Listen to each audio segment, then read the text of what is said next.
Sometimes the chains that delay a man are not physical. They cannot be seen or touched. They are invisible chains, woven from emotions, sacrifices, unspoken fears, and misplaced love. Sometimes those chains are hidden inside family. This is the story of Ikenna. Welcome to Tales by Ebony Black, the home of emotional stories. In a quiet village where the earth was red and the evenings were calm, there lived a young boy named Ikenna. Life did not smile at him early. Before he understood what responsibility meant, death entered his home and took his mother away. She left behind a grieving husband and 4 children, 2 boys and 2 girls. Ikenna was the first child. From that day, laughter reduced in their compound. Meals became quiet, nights became longer. His father tried his best, but raising children without a wife was a heavy burden. Some nights, Ikenna watched his father sit alone, staring into the darkness, lost in thoughts he never spoke aloud. As a child, Ikenna learned to suppress his own pain so he could be strong for others. He fetched water. He cooked when necessary. He watched over his siblings when his father was away. Slowly, responsibility became his identity. Years later, when the wounds of losing their mother had not fully healed, tragedy struck again. His father died.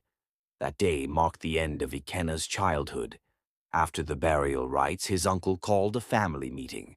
The children sat quietly under the mango tree as the old man cleared his throat. "Ikenna," the uncle said, his voice heavy with authority. "Now that your parents are no more, it is your duty to take care of your younger ones. You are their father now. Make sure nothing separates you from them." Ikenna bowed his head. "I promise," he said softly. And he meant every word. From that day onward, Ikenna carried the weight of an entire family on his shoulders. He worked tirelessly. He farmed. He traded. He invested wisely. God blessed the work of his hands, and before long Ikenna became one of the wealthiest young men in the village. His name commanded respect. His house stood tall, and his generosity knew no limits. School fees were paid without complaints. Rent was settled on time. Food never lacked. Hospital bills were handled quietly. Nothing was too much for him, especially when it concerned family. One after the other, his 2 sisters got married. Later, even his younger brother married. Children arrived. Responsibilities multiplied.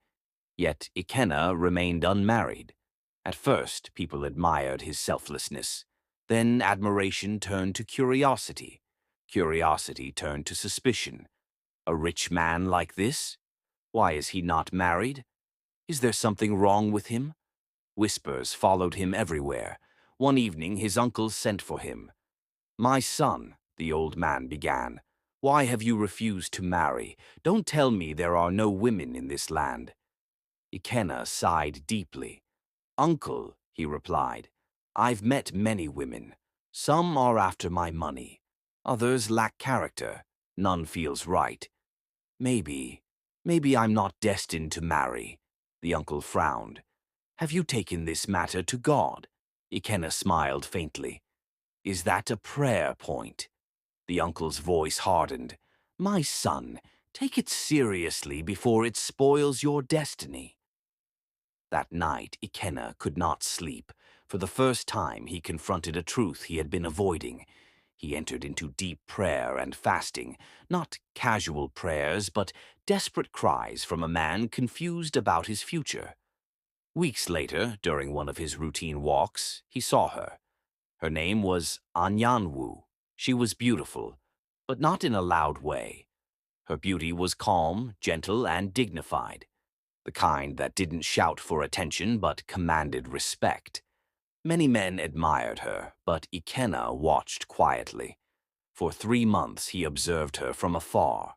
No promises, no advances, just quiet admiration. One market day he finally gathered courage. "Good afternoon," he said. "My name is Ikenna." She smiled. "I am Anyanwu." That simple exchange marked the beginning of something beautiful. Conversations flowed, friendship grew, love followed naturally. Months later, they got married. The village rejoiced. Drums echoed through the night. Songs filled the air. Everyone believed Ikenna's joy had finally arrived. But joy delayed is not joy denied. 1 year passed, no child. 2 years passed, still nothing. 5 years passed. Yet Anyanwu remained respectful, loving, and hard-working. She cooked well. She cared deeply for her husband, but pressure came, not from outsiders, but from inside the family. One evening, Ikenna's elder sister pulled him aside. "My pastor said she is an Ogbanje," she whispered. "That's why she is too beautiful. Send her away and marry another wife." Ikenna froze. "No," he replied firmly. "My wife has good character."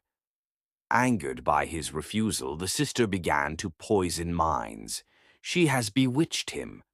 She has eaten her children." When a friend of Ikenna returned from the city, a medical doctor, hope returned briefly. Tests were conducted. Fertility drugs were prescribed. Months later, Anyanwu took in.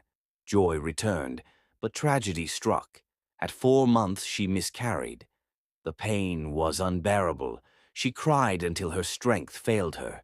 Ikenna held her and whispered words of comfort. But the sisters arrived with accusations. "Wicked woman, you have eaten our brother's children." That night, shattered and tired of living, Anyanwu walked into the bush, determined to end it all. As she cried beside a tree, an old voice called out, "Stop! Are you the giver of life?" An old man appeared. They sat on a fallen tree, and she poured out her soul. "If you want freedom," the old man said calmly, "follow my advice." She agreed. The next day, she returned secretly. "How does your husband relate with his siblings?" the old man asked. She explained everything. Then came the strange instruction. "Tell your husband to stop paying their children's school fees." She was shocked.